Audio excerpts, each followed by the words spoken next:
প্রথম থেকেই আজকের এই ম্যাচ দুটি দলই কিন্তু আক্রমণ প্রতি আক্রমণে খেলা জমে উঠেছিল।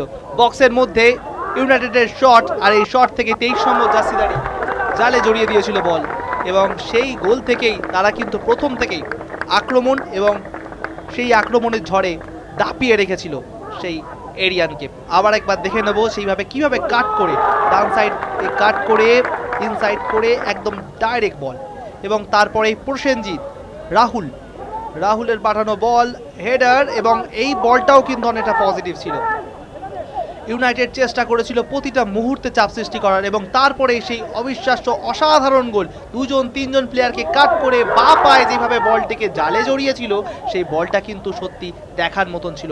সাহিল হরিজন নামটা মনে রাখবেন, বাংলার গর্ব এবং আগামী দিনে আমাদের ভরসা। দুরন্ত গোল এবং অবিশ্বাস্য গোল, সুন্দর গোল।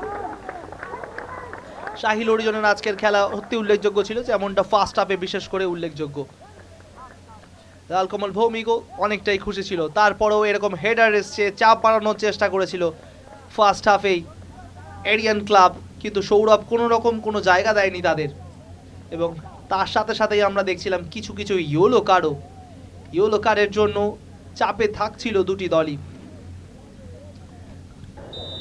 চলে আসছিলাম আমরা সেকেন্ড হাফে, এবং সেকেন্ড হাফে পুশ ব্যাক করে স্টার্ট করেছিল সেই ডান দিক থেকে ইউনাইটেড স্পোর্টসের সাহিল হরিজন, পজিটিভ চান্স তার কাছে, এবং স্লো করে বলটিকে রেখেছিল একদমই ডান দিকে, কিন্তু গোলকিপারের সুনাম করতে হবে, সেই সময় গোলকিপার একটু জায়গাটাকে জায়গাটি ছোট করার জন্য কাজটি করতে পারেন। আর এই মুহূর্তেই সেই কার্ডটা একদমই পজিটিভ ছিল, যেখানে আমরা দেখেছিলাম সঠিক সময় সঠিক নিয়মে কিন্তু রেফারি আজকে কার্ড দেখিয়েছে, এবং এখানেও অনেক ফাউল হয়েছে, বাধা দেওয়ার চেষ্টা করা হয়েছে দুটি টিম একে অপরের দিকে।